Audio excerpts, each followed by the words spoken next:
Hello दोस्तों, the study के YouTube channel पर आप सभी का स्वागत है।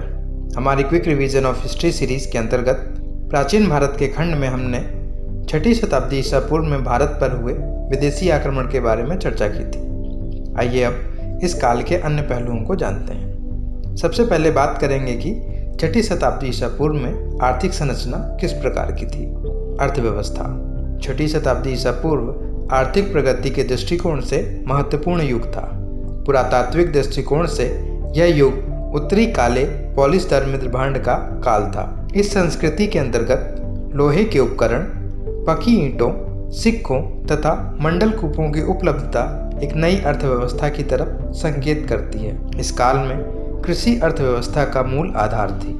700 ईसा पूर्व के आसपास मध्य गंगा घाटी में लोहे के व्यापक प्रयोग एवं धान की रोपाई पद्धति के विकास की वजह से कृषि उत्पादन में क्रांतिकारी परिवर्तन हुए। चावल उत्पादक मध्य गंगा घाटी में गेहूं उत्पादक ऊपरी गंगा घाटी की तुलना में अधिक उत्पादन होता था। पाणिनि की अष्टाध्यायी के अनुसार खेत की 2 या 3 बार जुताई होती थी। खेतों का सर्वेक्षण करने वाला अधिकारी क्षेत्रकार के नाम से जाना जाता था। उत्पादन अधिशेष से जनसंख्या वृद्धि संभव हुई। इसके अतिरिक्त उत्पादन को यज्ञ पर खर्च करने की प्रवृत्ति कम हुई।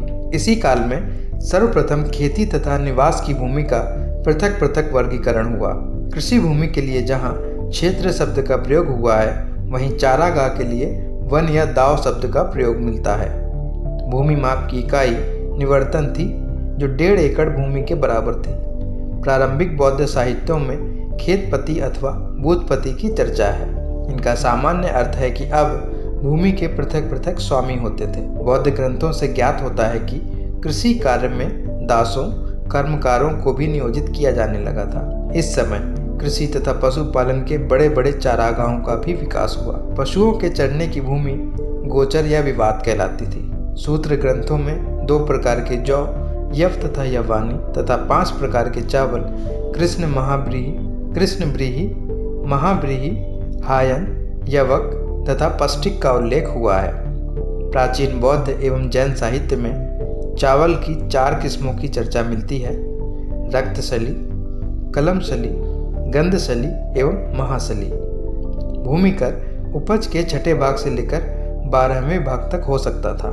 इस समय दुर्भिक्ष के भी साक्ष्य प्राप्त होते हैं। साहित्य में 3 प्रकार के दुर्भिक्ष की चर्चा है: चंचु, श्वेतास्थि तथा शलाका वृत्ति। गृहपति या गृहपति वैदिक युग में याजक तथा पशुचारक थे, किंतु 6ठी शताब्दी ईसा पूर्व में वे पहली बार विशाल पितृसत्तात्मक परिवार के मुखिया बन गए। शिल्प। इस काल में शिल्पों की एक बड़ी संख्या का उल्लेख मिलता है। इस काल के ग्रंथों में 18 प्रकार के शिल्पों का उल्लेख हुआ है। इस काल में शिल्पों का न केवल विशिष्टीकरण हुआ, बल्कि शिल्पों का क्षेत्रीयकरण भी हुआ। जुलाहों की अलग अलग बस्तियां थीं, जिन्हें तंतु वायधान कहते थे।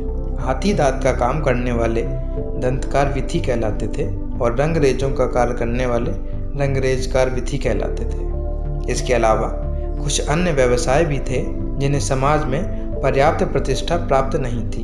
इन्हें हिंसिप व्यवसाय कहा गया है, जैसे शिकारी, नाई, नट नर्तक, कसाई आदि। मुद्रा। इस काल में राज्य की तरफ से किसी प्रकार की मुद्रा जारी करने का साक्ष्य प्राप्त नहीं है। पाणिनि ने कई प्रकार के सिक्कों का उल्लेख किया है, जैसे निष्क, शतमान, सुवर्ण, क्षण, करसापण एवं इसके नीचे के मूल्य वर्ग के सिक्के जैसे अर्ध, पादकाकड़ी, अर्धकाकड़ी तथा रूप। इस समय धातु के आहत सिक्कों का प्रचलन था। धातु के आहत सिक्कों का प्रथम प्रयोग 500 ईसा पूर्व के आसपास हुआ है। आरंभ में आहत सिक्के चांदी के बनते थे, परंतु बाद में तांबे के भी बनने लगे। शान एक तांबे का सिक्का था। व्यावसायिक संगठन। इस समय बहुत से व्यवसाय संघों या गिल्डों के रूप में संगठित थे, जिन्हें बोलचाल में श्रेणियां कहा जाता था। बौद्ध जातकों में इस प्रकार की श्रेणियों की परंपरागत संख्या 18 बताई गई है, जिनमें से कुछ इस प्रकार हैं: सौवर्णिक हिरण्यक, सुनार, गोलिक, शीरा बनाने वाले, कोटिक निकाय, जुलाहे। श्रेणियों के पदाधिकारियों को चौधरी, जेठक तथा भंडागारिक कहा जाता था। व्यापार प्रमुख महाश्रेष्ठी या महासेठी कहलाता था। इस काल में श्रेणियों को राज्य की तरफ से पर्याप्त स्वतंत्रता दी गई थी। श्रेणियों की अपनी पृथक सभा होती थी। श्रेणियां बैंक के रूप में कार्य करती थीं। वे वस्तुओं के नाप तौल, मूल्य निर्धारण एवं मजदूरी का भी निर्धारण करती थीं। श्रेणियों की अपनी सेना भी होती थी जो कारवां के साथ उसकी सुरक्षा के लिए चलती थी। श्रेणियों की अपने निजी सदस्यों पर गहरी पकड़ थी तथा इसके लिए उसे राज्य की तरफ से मान्यता भी मिली हुई थी। श्रेणियां अपने भ्रष्ट सदस्यों का निष्कासन कर सकती थीं। विभिन्न श्रेणियों के मध्य भंडागारिक नामक अधिकारी एकता स्थापित करता था। बड़े नगरों में बड़ी श्रेणियां थीं जिनके प्रधान को महाश्रेष्ठी कहा जाता था। इन महाश्रेष्ठियों ने विभिन्न अवैधिक धार्मिक संगठनों को अनुदान देने में पर्याप्त उदारता दिखलाई। जैसे श्रावस्ती के महाश्रेष्ठी अनाथ पिंडक ने जेतवन बौद्ध विहार तथा कौशाम्बी के महाश्रेष्ठी घोषित ने घोषित राम विहार का निर्माण करवाया था।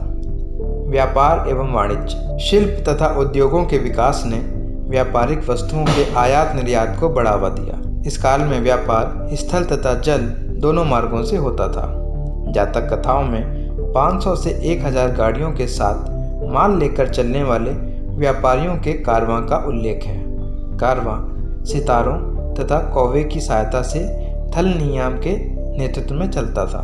काफिलों में चलने वाले व्यापारी सार्थवाह कहलाते थे तथा वे एक मुखिया के नेतृत्व में दूर दूर तक यात्रा करते थे जिसे सार्थवाह जेठक कहा जाता था। प्रमुख व्यापारिक मार्ग, दक्षिण पश्चिम से उत्तर पूर्व की तरफ जाने वाला मार्ग प्रतिष्ठान को महिष्मती, उज्जैन, विदिशा और कौशाम्बी होते हुए साकेत से जोड़ता था। दूसरा मार्ग ताम्रलिप्ति से पाटलिपुत्र एवं श्रावस्ती के माध्यम से उज्जैन होते हुए भड़ौच को जोड़ता था। तीसरा मार्ग मथुरा, राजस्थान तथा तक्षशिला को जोड़ता था। सूत्र निपात के अनुसार दक्षिण तथा पश्चिम के व्यापारिक मार्ग कौशाम्बी में मिलते थे। प्रमुख बंदरगाह, इस काल में पश्चिमी तट के प्रमुख बंदरगाह भृगुकच्छ यानी भड़ौच एवं सोपारा थे तथा पूर्वी तट का प्रमुख बंदरगाह ताम्रलिप्ति था। व्यापार की प्रमुख वस्तुएं रेशम, मलमल, अस्त्र शस्त्र, कालीन, आभूषण तथा हाथी दांत के उपकरण होते थे। नदी मार्ग से व्यापार अधिकतर चंपा से वाराणसी तक होता था। व्यापार की वृद्धि के लिए पुण्य सिद्धि संस्कार किया जाता था। इसमें सोम की पूजा होती थी। इस समय ब्याज पर ऋण देने की प्रणाली भी प्रचलित थी।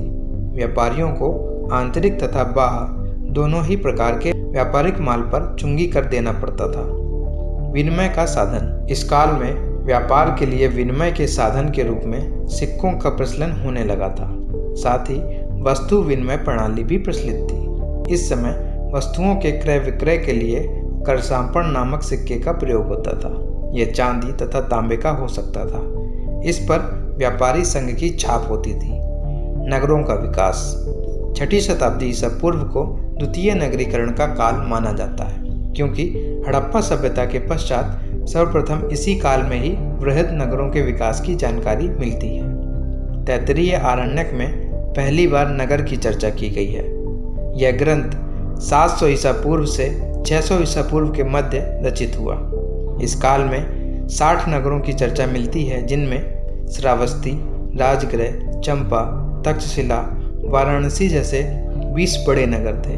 बौद्ध साहित्य में 6 महानगरों का संदर्भ आता है जैसे राजगृह, चंपा, काशी, श्रावस्ती, साकेत तथा कौशाम्बी। इनमें से अधिकतर मध्य गंगा घाटी के उपजाऊ मैदानों में स्थित थे। तो आज के सेशन में इतना ही। मिलते हैं नेक्स्ट सेशन में इसके आगे की कहानी के साथ। तब तक हमारे साथ बने रहें, स्वस्थ रहें और हमारे चैनल को लाइक, शेयर और सब्सक्राइब जरूर करें। साथ ही हमारे application the study bye Manikant Singh को डाउनलोड करना ना भूलें। यहाँ पर आपको अपने एग्ज़ाम के लिए काफ़ी इंपॉर्टेंट प्रोग्राम मिल जाएंगे। Thank you.